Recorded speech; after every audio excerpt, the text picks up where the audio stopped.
حج 2026 کے سفر کا آغاز ہو چکا ہے۔ کچھ لوگ سفر کے لیے نکل چکے ہیں اور کچھ لوگ نکلنے والے ہیں اور کچھ لوگ نکلنے کی تیاری کر رہے ہیں۔ آج میں آپ کو بتلاؤں گا کہ حجاج کرام کو حج پہ جانے سے پہلے کن چیزوں کا خیال رکھنا چاہیے، اور جب وہاں پہ حج کے لیے پہنچ جائے تو کن چیزوں کا خیال رکھنا چاہیے، اور جب حج کر کے آ جائے تو کن چیزوں کا خیال رکھنا چاہیے حاجیوں کو۔ آج میں آپ کو یہی بتلاؤں گا۔ حجاج کرام کو حج پہ جانے سے پہلے اپنے تمام پچھلے گناہ سے توبہ کرنا چاہیے، کیونکہ ایسا نہ ہو کہ ہم حج پہ تو جا رہے ہیں مگر ہم اپنے پچھلے گناہ پر قائم ہیں، ہم جو گناہ پہلے کر رہے تھے وہ گناہ ابھی بھی کر رہے ہیں۔ ایسا نہیں ہونا چاہیے۔ حجاج کرام کو چاہیے کہ وہ حج پہ جانے سے پہلے اپنے تمام پچھلے گناہ سے توبہ کرے اور اس توبہ پہ قائم رہنے کی پوری کوشش کرے۔ دوسرا کام یہ کرنا ہے حجاج کرام کو حج پہ جانے سے پہلے، اگر آپ نے کسی کو تکلیف دی ہے، کسی کو ایذا پہنچائی ہے، وہ چاہے کسی بھی ذریعے سے ہو، چاہے زبان کے ذریعے سے ہو، ہاتھ کے ذریعے سے ہو یا کسی اور ذریعے سے ہو، اگر آپ نے کسی کو تکلیف پہنچائی ہے، آپ کے عمل سے اگر کسی کو تکلیف پہنچی ہے، تو آپ حج پہ جانے سے پہلے ان سے معافی مانگے۔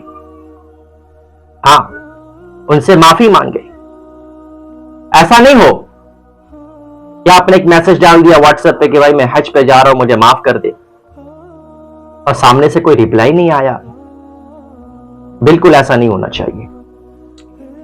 آپ ان سے کوشش کریں کہ رابطہ کریں، بات چیت کریں اور معاف کرانے کی کوشش کریں۔ جب تک وہاں سے ریپلائی نہ آئے آپ کو ہار نہیں ماننا، آپ کو کوشش کرتی رہنی ہے، ٹھیک ہے؟ اور آج تو آسان ہی ہو گئی ہے، فون کا دور ہے، سوشل میڈیا کا دور ہے۔ اگر کوئی کہیں بھی پہنچا ہوا ہے، کوئی کہیں بھی ہے، کسی بھی ملک میں ہے، کسی بھی شہر میں ہے، تو اس سے بڑی آسانی سے رابطہ ہو جاتا ہے، آپ کو جانے کی بھی ضرورت نہیں ہے، ٹھیک ہے؟ اگر آپ نے کسی کو تکلیف پہنچائی ہے، کسی کو ایذا پہنچائی ہے، اگر آپ کے عمل سے اگر کسی کو تکلیف پہنچا ہے تو یہ آپ کی ذمہ داری ہے کہ حج پہ جانے سے پہلے ان سے معافی مانگ لیجیے۔ دوسرا کام آپ کو یہ کرنا ہے حج پہ جانے سے پہلے۔ تیسرا کام آپ کو یہ کرنا ہے حج پہ جانے سے پہلے کہ آپ کے اوپر جن کا جو حق ہے اس حق کی ادائیگی کر کے جائیں۔ بعض اوقات ایسا دیکھا گیا ہے، سیٹ صاحب حج کرنے کے لیے جا رہے ہیں اور اپنے ملازموں کا پیسہ ہی نہیں دیا۔ کئی ملازم ان کے انڈر میں کام کرتے، 10 یا 15 یا جتنے بھی، ان کا پیسہ ہی نہیں دیا، ان کا منتھلی نہیں دیا اور چلے گئے حج کے لیے۔ ایسا نہیں ہونا چاہیے۔ جب ملازم ان سے پیسہ مانگتا ہے تو کہتا ہے کہ میں حج سے آ کے دوں گا، ابھی نہیں دے سکتا، یہ مناسب نہیں ہے۔ وہاں تو آپ حج کرنے کے لیے چلے گئے اور جن ملازم کا پیسہ آپ نے رکھ لیا، ان کا حق آپ نے اس کو نہیں دیا، ان کے بچے بھوکے مر رہے ہیں، ان کے گھر میں نہ جانے کیا تکلیف ہے، آپ نے اس کا خیال نہیں رکھا، تو کیا رب آپ کو معاف کرے گا؟ وہاں غلاف کعبہ پکڑ کے روتے رہیے گا، کچھ نہیں ہونے والا، کیونکہ آپ نے بندوں کا دل دکھایا ہے، آپ نے بندوں کا حق مارا ہے، اور جب تک یہ بندہ آپ کو معاف نہیں کر دیتا تب تک رب بھی آپ کو معاف نہیں کرے گا۔ اس لیے آپ کی ذمہ داری ہے یہ کہ جس کا جو حق ہے اس حق کی ادائیگی پہلے کیجئے حج پہ جانے سے پہلے۔ اگر آپ کے انڈر میں کوئی ملازم کام کرتا ہے تو اس کی تنخواہ دے کر جائیے، ہاں وہ الگ سی بات ہے اگر ملازم کہہ دیتا ہے خوش رضائی ہے کہ حضرت آپ چلے جائیے جناب آ کر دے دیجیے کوئی مسئلہ نہیں، تو وہ الگ سی بات ہے، مگر ظلم کرنا، زیادتی کرنا، دادا گیری کرنا، ارے میں نہیں دوں گا، ابھی حج سے آ کے دوں گا، آپ کو رہنا ہے کام پہ تو رہیے ورنہ چلے جائیے، یہ کہاں کا دستور ہے میرے بھائی؟ ایسا نہیں ہونا چاہیے۔ جس کا جو حق ہے اس حق کی پہلے ادائیگی کیجئے، پھر حج کے لیے جائیے، ٹھیک ہے؟ ماں کا حق، بیوی کا حق، بچوں کا حق، بھائی کا حق۔ بہت سے لوگ ایسے ہیں جس نے بھائی کی زمین دبائی ہوئی ہے، بہنوں کی زمین دبائی ہوئی ہے اور حج کے لیے جا رہے ہیں، یہاں بہن رو رہی ہے، بھائی رو رہا ہے، اس کو پرواہ نہیں۔ ایسا نہیں ہونا چاہیے۔ اپنے تمام معاملات کو پہلے صاف کیجئے، پھر حج کے لیے جائیے۔ معاملات ہی صاف نہیں یہاں پہ اور وہاں حج کے لیے چلے گئے، ایسا نہیں ہونا چاہیے، ٹھیک ہے؟ تمام معاملات کو صاف کیجئے اور جن کا جو حق ہے اس حق کی ادائیگی کیجئے، پھر حج کے لیے جائیے۔ چوتھا کام آپ کو یہ کرنا ہے حج پہ جانے سے پہلے کہ حج کے مسائل ضرور جانیے۔ بہت سے لوگ حج کے مسائل جانتے نہیں اور چلے جاتے ہیں، ایسا نہیں ہونا چاہیے، ٹھیک ہے؟ حج کے مسائل جانیے، یہ ضروری ہے آپ کے لیے۔ اب پانچواں کام آپ کو یہ کرنا ہے حج پہ جانے سے پہلے کہ اپنے موبائل میں کم سے کم دو یا تین بہتر سنی عالم و علماء کے نمبر اپنے موبائل میں سیو رکھنا ہے۔ یہ کیوں رکھنا ہے آپ نے؟ اگر آپ وہاں پہ پہنچ گئے، آپ کو کوئی مسئلہ پیش آ گیا تو پھر آپ کیا کرو گے؟ کیا کرو گے میرے بھائی؟ وہاں پہ وہابی علماء سے مسئلہ پوچھو گے؟ نہیں، وہاں پہ آپ کو کسی وہابی علماء سے مسئلہ پوچھنے کی کوئی ضرورت نہیں ہے۔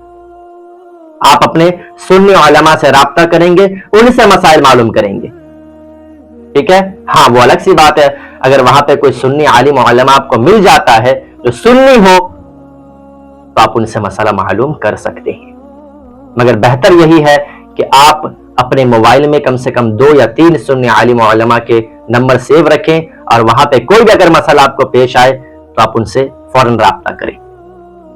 اگر وہاں پہ کوئی سنی عالم علماء مل جاتا ہے جو سنی ہو تو ان سے آپ مسئلہ معلوم کر سکتے ہیں، مگر یہ یقین ہونا چاہیے پکا کہ یہ سنی ہے۔ اگر آپ کو شک ہے، کنفیوژن ہے یہ سنی ہے یا نہیں ہے تو پھر آپ کو پرہیز کرنا چاہیے، آپ کو ان سے مسئلہ معلوم نہیں کرنا ہے، آپ کو اپنے سنی عالم علماء سے ہی مسئلہ معلوم کرنا ہے، ٹھیک ہے؟ اچھا، حج پہ جانے سے پہلے کچھ لوگ کیا کرتے ہیں؟ دعوتیں کرتے ہیں۔ دعوت میں کس کو بلاتے ہیں؟ اپنے بزنس مین پارٹنر کو، اپنے رشتہ داروں کو، ان لوگوں کو بلاتے ہیں۔ ایسا نہیں کرنا ہے میرے بھائی، بالکل اپنے رشتہ داروں کو بلائیے، اپنے بزنس مین پارٹنر کو بلائیے، کوئی مسئلہ نہیں، مگر اگر اسی دعوت میں غریب کو شامل کر لیا جائے، مسکین کو شامل کر لیا جائے، غربا کو شامل کر لیا جائے تو کتنا اچھا ہوگا، آپ ثواب کے حقدار ہو جائیں گے۔ تو اپنی دعوتوں میں اگر آپ حج جانے سے پہلے دعوت کرتے ہیں تو اس میں غریب، مسکین، غربا کو ضرور شامل کریں، ٹھیک ہے؟ یہ کوئی ضروری نہیں ہے کہ حج پہ جانے سے پہلے دعوت کرنا ہے، ٹھیک ہے؟ اگر کوئی کرتا ہے تو کوئی مسئلہ نہیں ہے، کر سکتا ہے، ٹھیک ہے؟ مگر کوشش کریں کہ اس میں غریب، مسکین، غربا کو ضرور شامل کریں۔ اچھا، اور ایک چیز ہوتا ہے جو خرافات میں شامل ہے، کیا ہے کہ جب حاجی صاحب حج کے لیے جاتے ہیں تو شور شرابہ ہوتا ہے، یہ نہیں ہونا چاہیے۔ حاجی صاحب کے آگے پیچھے گاڑیاں چل رہی ہوتی ہے، پھولوں کی برسات ہو رہی ہوتی ہے، میرے بھائی یہ تماشا نہیں ہے، یہ عبادت ہے۔ عبادت کو عبادت کی طرح کیجیے۔ حج کے لیے جا رہا ہے وہ بندہ، وہ تماشا کرنے کے لیے نہیں جا رہا ہے۔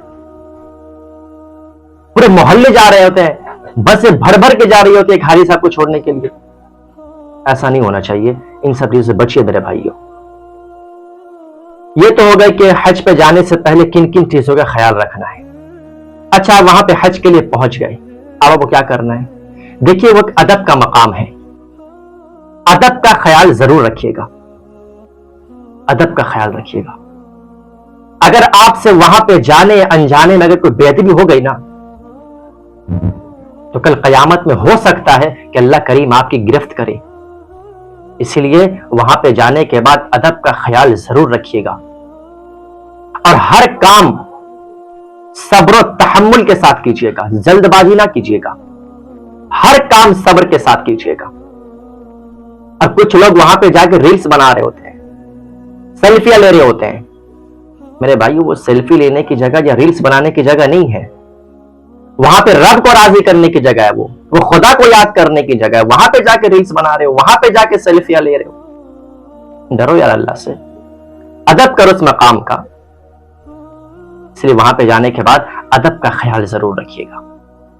اور کچھ لوگ تو وہاں پہ جا کے نماز بھی نہیں پڑھتے ہیں. جو روٹنگ یہاں چل رہا ہے وہی روٹنگ وہاں بھی چل رہا ہے. نہیں بھائی, ایسا نہیں کرنا.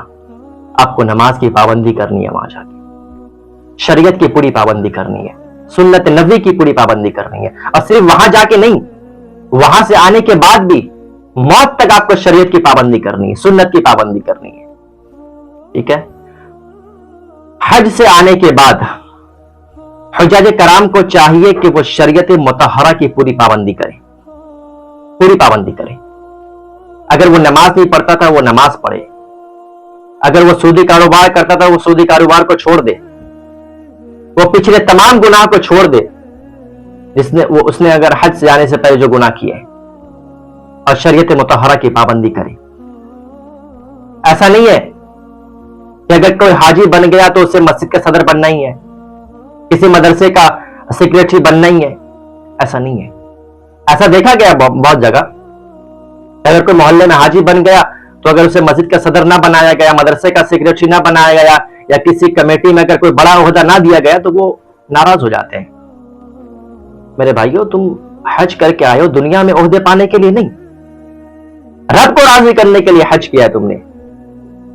دنیا میں تمہیں عہدہ چاہیے, اس کے لیے تم نے حج نہیں کیا ہے. اسی لیے حج سے آنے کے بعد ان تمام چیزوں کو چھوڑ دیجئے. کہہ رہے میں حج کر کے آ گیا, لوگ میری عزت نہیں کرتے ہیں. ویسے لوگوں کو عزت کرنی چاہیے, مگر کوئی نہیں کرتا ہے تو پھر اس پہ اسے ناراض نہیں ہونا آپ نے. ٹھیک ہے.